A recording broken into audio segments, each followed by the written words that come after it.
Learn the most advanced recruiting techniques. Land the most desirable talent. Launch your company towards massive success. This is the Higher Power Radio Show with Rick Girard. The hiring power of relationship capital. See what I did there? Oh, I love that. Offers do not get turned down because of the money. They are turned down because you failed to understand who the person is and then demonstrate a mutual alignment of their career and personal goals to your organization. The truth is, people turn down your offer because of the lack of care. Today's quote, "The truth is, I'll never know all there is to know about you, just as you'll never know all there is to know about me. Humans are by nature too complicated to be understood fully, so we can choose to either approach our fellow humans with suspicion or approach them with an open mind and a dash of optimism and a great deal of candor." Any ideas that Dr. Deena Brown? I'm going to take a guess that maybe Tom Hanks said that. You know what? You're so close. It was Tom Hanks. Oh, yay! I'm Rick Girard, and welcome to the Higher Power Radio Show. Our mission is to help entrepreneurs and hiring managers avoid costly hiring mistakes. We identify a specific problem and provide proven tactical solutions to enable your company to win the right hire. We share insights from top-performing rebel entrepreneurs, disruptors, and industry experts like our guest today, Dr. Deena Brown. She's the CEO of DC Brown International, a leadership and growth company created to pioneer innovative strategies and transform organizations into culturally diverse ecosystems. Dr. Brown's trademark C3 blueprint, which I believe we're going to talk a little bit about today, Yes. for success, provides a strategic roadmap for organizational leaders to communicate and connect across a multi-generational workforce. Dr. Brown's body of work includes identifying and remediating leadership gaps that are barriers to innovation and growth, which is what makes her a perfect guest for today's topic. Dr. Deena Brown, welcome to the Higher Power Radio Show today. I'm excited to be here. Thank you for having me. It's always a pleasure to bring such innovative insights and to be in the company as such an extraordinary gentleman. Woo! I love it. And so eloquently put, and of course you're a two-Pete. This is your second time on the show. Yes. So we're happy to have you back. Welcome back. All right, so today we're going to cover a couple things regarding the hiring relationship. That's right, I said relationship because it is. We're going to talk about our approach. Then we're going to talk about how we humanize the process to gain a greater engagement, and then the process to engage. Sound good to you? Sounds fantastic. All right, so let's talk about our approach, because I think that's where we should probably start. Why or what is the problem here?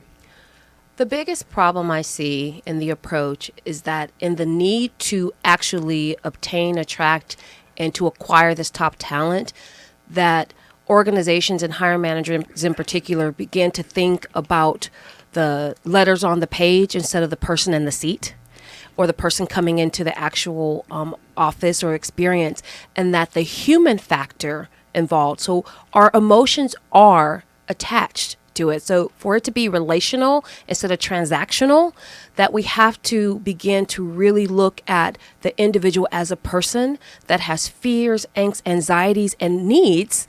And that's why they're there, too, so that it's a mutual interview. There's a mutual interaction when we talk about the approach to looking at a candidate to bring on to our company.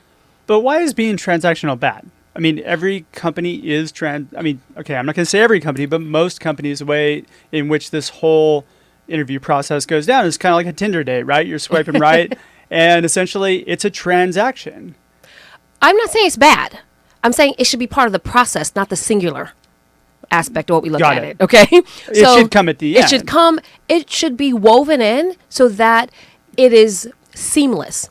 So the fact that I have a process for bringing you on, bringing the interview, that's part of those transactions that we do. And we think about the process. But when I'm engaging with you and connecting with you, the power lies in the relationship. I get you on that one. So I think, though, that the transactional piece should come in at the end, and it should be sprinkled throughout, but it shouldn't be the main focus of what the hiring process is. And unfortunately, I find that most organizations treat it like a transactional process. How do you define transaction? I think that that's going to have to be key. When we say transaction, how do we define that? And that has to be clear. Focused on the money and the perks. Just and focus the on the benefits. money and the perks. Yeah. And the benefits. I mean, if you look at most of the job descriptions out there, most of the marketing, that's what most of the attention is put toward. What I tend to read a lot is that people are the marketing goes toward attracting people to the organization about saying how great our culture is, or how cool our ping pong table is, whatever kind of their benefits. They focus on those transactional components, the monetary transactional components, as opposed to what people are really looking for in their careers and solving that problem. Well, to add on to that, that's an aspect of that. But as you were speaking about what the transactions are, I don't think that it needs to come solely at the end, because then there can be a disparity in understanding of what the job actually is, and that can lead to confusion later. So, and I say that because in one of the current clients that I'm working with, and doing some screening and looking at talent, and for really, the state of unemployment is really low, especially in Orange County, and so it's really a hiring manager It is. world out there.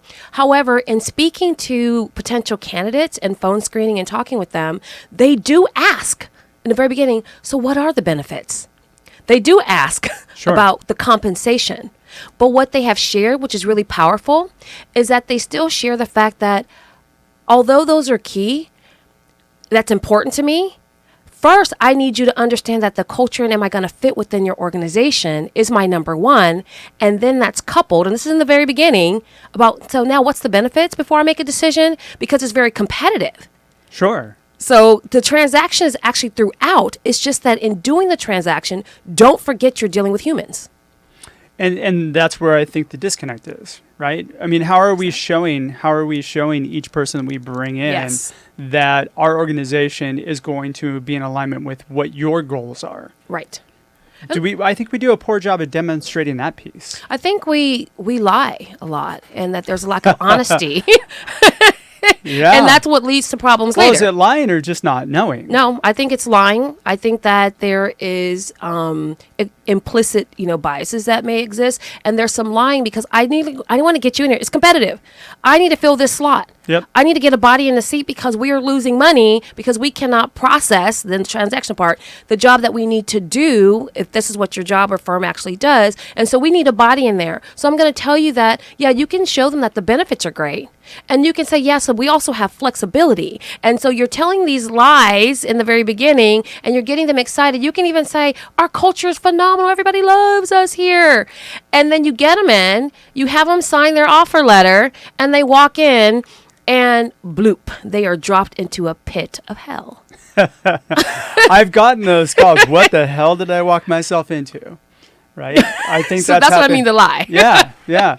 I think, again, like the Tinder date, right? Yes. It's a really pretty picture, but when you You show got up at the catfish, date, pretty much. It's like they're getting catfish. You're talking about that. You're getting catfish. Maybe we should change the title of this to catfishing. Oh, I love that. Right? It's your show. You can change it to anything because it still has the same meaning and the same power. And when we provide those particular tips, the problem remains the same.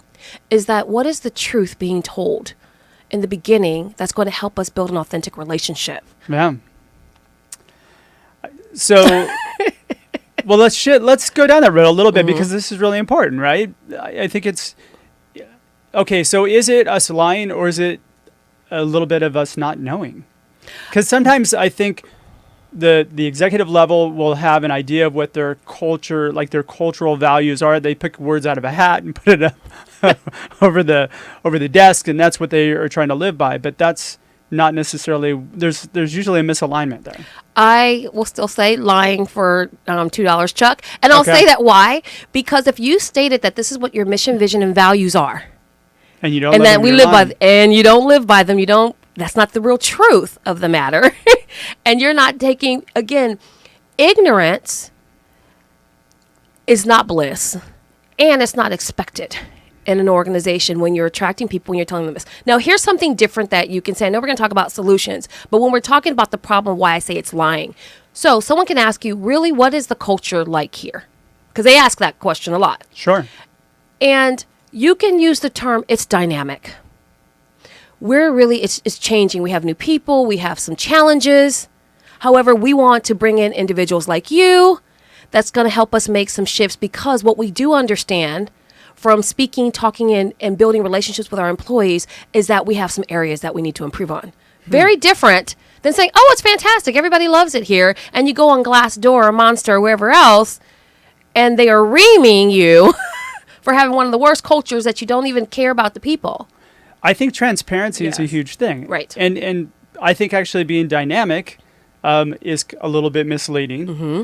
The fact of the matter is, I think that you should be honest about what your culture is, because if people know what they're walking themselves into, hey, look, we have a cultural issue here. However, we're working really hard to fix it.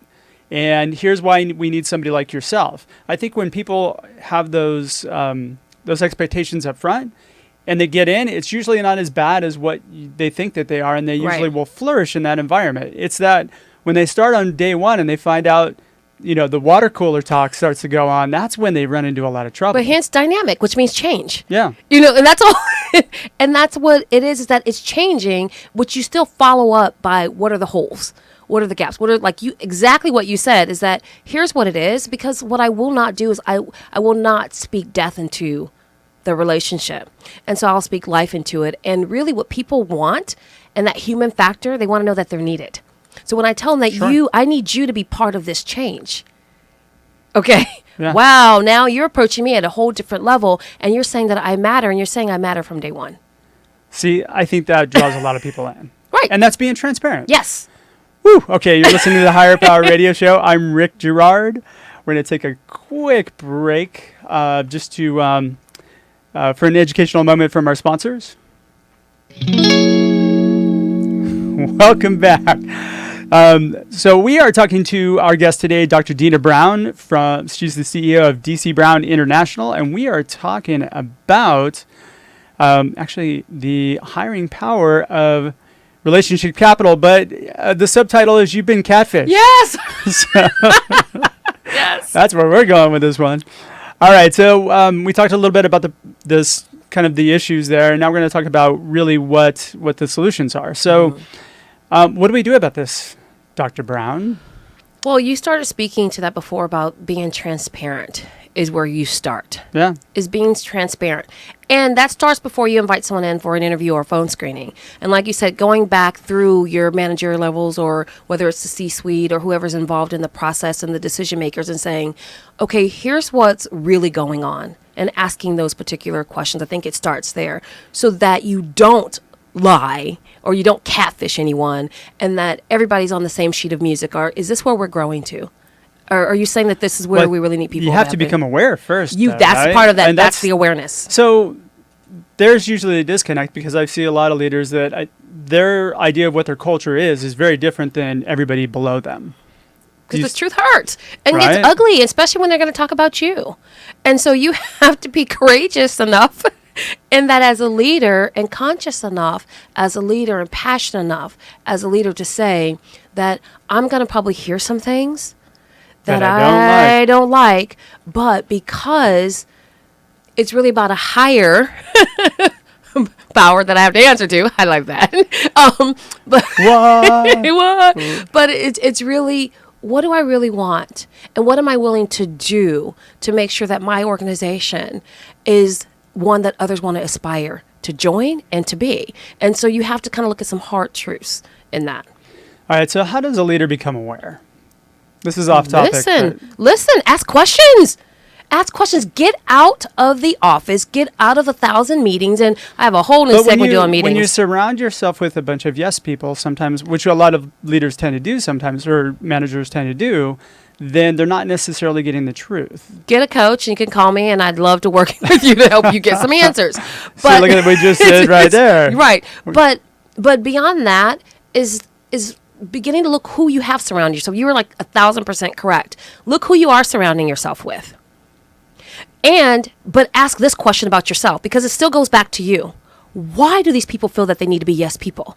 Is this saying more about them, or say more about you as a leader? Oh, it says more about you as a leader. Absolutely. So who do you need to change? Yourself. Yourself as a leader. So it has to start with you. Absolutely. Okay. But it also get out. And from my old principal days, we would get from our superintendent and say, when you have to follow up on a situation, and they said, don't discredit everything as just being noise. And said, where there's smoke, there's usually going to be a fire. Sure. So to go check it out, be the fireman with the hose, go out and start talking to people, real people outside of your immediate circle, so that you can kind of get their insight. And you have to begin to build that relationship, because trust is a huge factor in that. Okay, so what if you have the problem with trust from the perspective of people don't trust you to give that? Maybe you find somebody else who you do trust to go out and gather that information for you? Well, that is one possibility. Okay. Depending on the circumstances, situation, it might vary. Because as the leader, everything rises and falls on leadership. Okay, that's what my mentor, John Maxwell, always tells us when we're speaking. So I'm still going to go back to the leader. If I'm always diverting to someone else to get the answers or to deliver the story, then where am I showing up? Okay? True that. Where am I showing up? So how are they going to... Leadership is about influence. Pure and simple. So how do I begin to build that relationship? Part of it, you might go have a wingman, since we're talking about catfishing and dating and going out. You might have a person that you go with, but people have to begin to see you, to begin to build a relationship, to trust you, to know that if the buck stops with you, but you're never in the store exchanging money. I mean, so you have to get out there, and it's going to take time. It's not going to be an overnight process. Oftentimes people want it to be overnight, instantaneous. Trust me today because I said this, but people are watching you. Oh, yeah. Right. So I'm talking about my C3 piece that's, coming up, is that the clarity in your message is really key. That consciousness awareness that you're talking about is instrumental, but the consistency that you bring to the table as a leader, that's where your power lies. Ooh, she just dropped the 3 C's on us. Okay, go ahead. Look, the 3 C's are what? Fill our audience the on C3 blueprint actually is an exponential 3. Oh. So there's actually 9 C categories, but I love to focus initially on the baseline 3s, which is clarity. That means your mission, vision, and values are very clear. Who are you?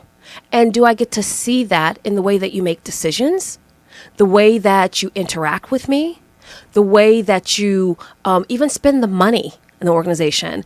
And for this model, then I'll use the C, what we talked about, consciousness, that sense of awareness. And do I understand what my gaps and what my blind spots are? But do I also understand where my strength lies? So it's not just about finding the negative in consciousness, it's also identifying your strengths and being able to utilize that for leverage. And the third C, always, hands down, is consistency. People can't know, like, and trust you if they don't know who you're going to be today. Wait, what was the second C? The second C is consciousness. Consciousness, okay. Right. Got and it. that third one is consistency. And if you think about any aspect of your life, your business, your relationships, where any of those are missing, then it's not the best life. Something's wrong. And if you think about where everything's been really, really great, all 3 of those things are present. All right, so let's break down clarity Right. from the hiring perspective, because we touched upon this, Mm-hmm. right? So how does a company gain clarity right now in their hiring process? Being transparent, I think, is a huge piece Right. of it, right? Being honest with who you are as a leader or a leadership team. Right. And what am I missing here? And I think one of the goals and what the mission is that we can have a vision and we can state our values. But if people aren't clear about what our mission is, what are we trying to gain? And that's where, when you're hiring people, does their mission, vision, and values that they have for their own life parallel, okay, to the ones of the organization?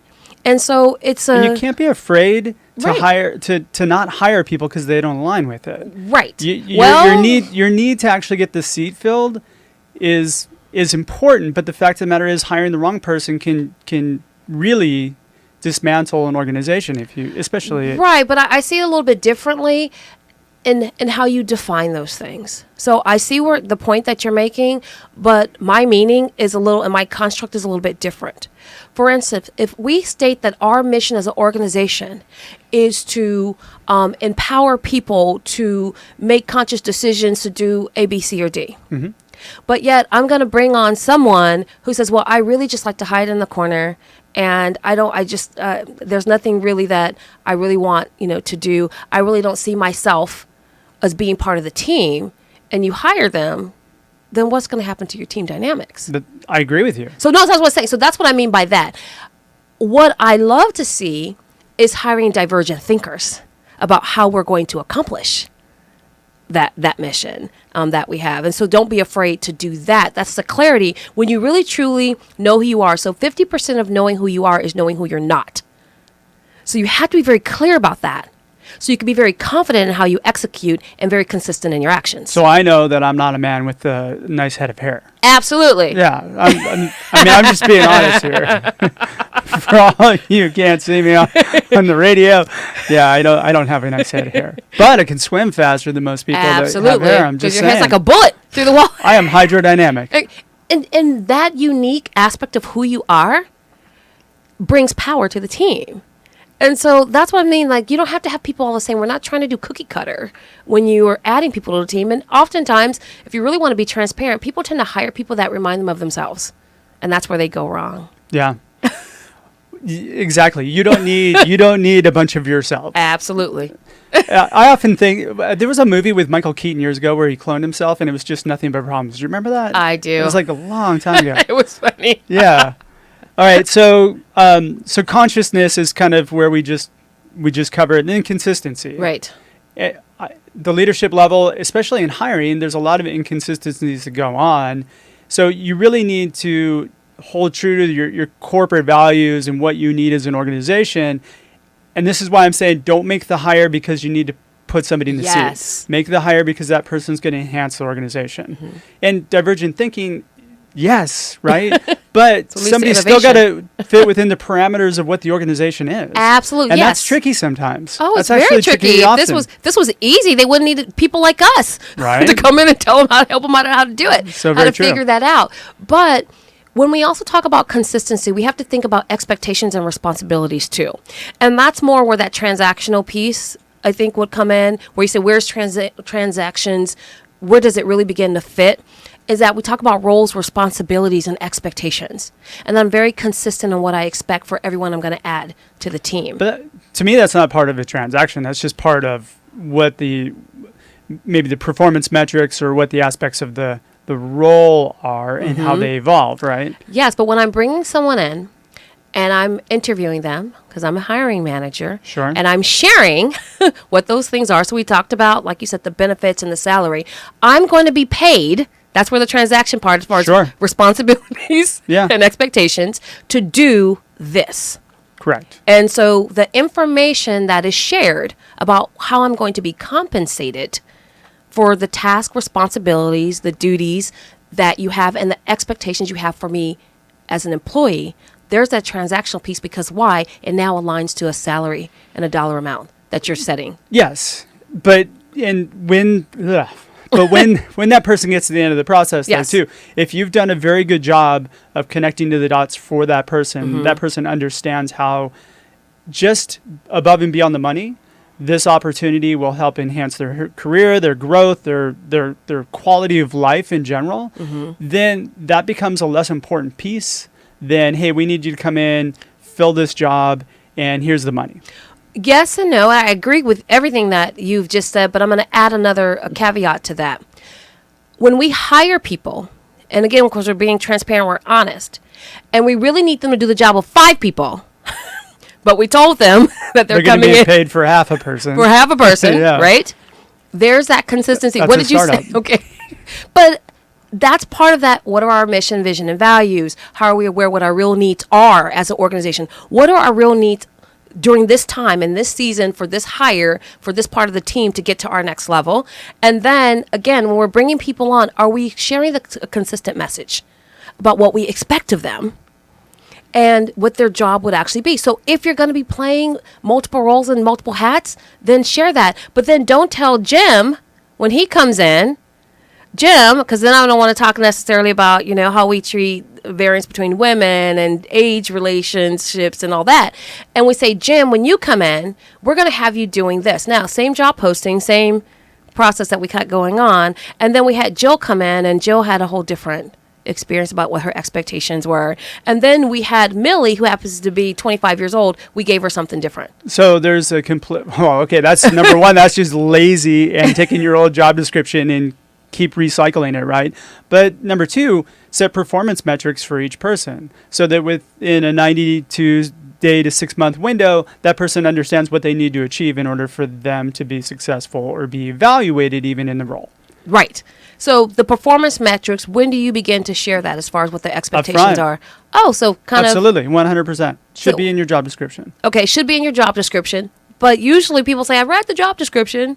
Now, is there anything Most else? job descriptions don't have performance metrics put Absolutely. into them, yes. Which is why they need to hire you to come in and help them make sure that they Right. are setting those up, and so they can set themselves up for success. And But- it's not that difficult of a conversation to sit down and do that. I just think that we are not conditioned to do that. Right, which talks about the mindset piece that we're Yep. saying that we keep thinking we forget, and that awareness piece. So it all goes back to, again, when I said those 3 C's, what's missing from that?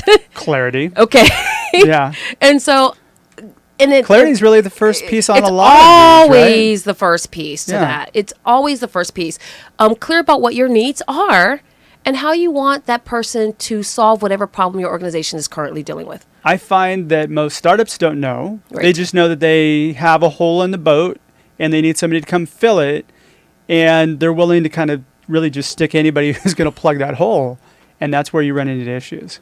Right. All right. Give me your 3 takeaways on this. By the way, great. Wow, my takeaways. Yeah. We've had such a We're great- getting speeded up here from Paul, our Yes. engineer. Okay. So the takeaways. Number 1 is really care about the relationship, and that although there are transactions that are necessary in the exchange, the human part of that is a key aspect of that. Okay, that's where it holds. Making Yeah, sure you're people hiring humans, be a human. well, in an age of AI, but we won't go there. But yes, don't forget the human So factor. those jobs are all going away. Yes. And then 2, having very clear values. Be who you say you are. That's what your mission, vision, and value statement is that you put on your website, you have on your business card, and you have emblazoned across the front of your company. Make sure that you are who you say you are. As a leader, absolutely. As a leader and as an organization. And that you're hiring people that, again, align with that. Well, I think if you have a bad culture or if you have a culture that's not working, it always comes from the CEO down. Absolutely. 100%. Yes, that's a whole Yeah. nother show. And then provide growth opportunities to augment or improve whatever area that is needed. So for your internal customers, and again, I say customers because they are, we also always deal on the external, is that do you have growth opportunities? Do you have an opportunity for them to find their gaps, their blind spots, and work on them? And I Yeah. think that's Well, that's some what key gets things. people to lean into your organization. Right. You know, if you need somebody to come in and do the exact same work that they're doing in a different company, then the only thing that you really have is higher compensation. Right. But if you've got the ability for them to grow in their career, do something better, or, you know, something that's going to give them some sort of what they're looking for out of their career. then But guess also help what? you innovate. Right, And so yeah. as they continue to level up, so will your organization. And so find ways that you incorporate that as part of the process from day one, and identifying what those needs are and helping people grow to their next level. And boom, with that, we are going to have to conclude. We're just out of time for today's show. Deena, thanks so much for your time investment It's been a today. pleasure. And Woo, welcome high to the Higher five. Power Radio community. Now, I'm sure that some of the members of our community are going to want to reach out to you and find you. How do they reach you? You can reach me at www.dbcoachingandconsulting.com. And you can definitely follow me on Instagram at Dr. Deena Speaks on Instagram and Twitter. But if you really truly want to connect with me, listen to my podcast, Walking Through Glass. Yes, it's an awesome podcast, by the way. We didn't Yes. even mention that. I'm sorry. We didn't even mention that, but that's okay. It's a phenomenal piece, though. It's also the same title of my upcoming book, Walking Through Glass, The Ultimate Guide to Be Sane, Sexy, and Significant in a Male-Dominated World. And, you know, I should be on that since I'm sexy and a male. Yes. Yes. All right, I want to thank our listening audience for tuning into this week's episode of Higher Power. A quick thanks to our team, our engineer Paul Roberts, our producers Andrea Ballin, Shanti Ryle, and Ayla Gerard. If you're listening to the podcast, please subscribe, review, and share. Hey, we're so appreciative of the feedback that you guys have been giving us after all this show's for you. If you're, you can join the Higher Power Radio community at Higher, that's HIRE, Power, POWER, Radio, rickandstride.com, or you can reach me at Rick and Stride Search to learn about our webinars and upcoming workshops. Tune in next week. Our guest is going to be Steve Higginbotham. Steve is he's actually a branch manager over at Volt Workforce Solutions. I'm your host, Rick Girard, and you have been listening to the Higher Power Radio Show. Aloha. Aloha. Thank you for listening to Higher Power with Rick Girard on OC Talk Radio.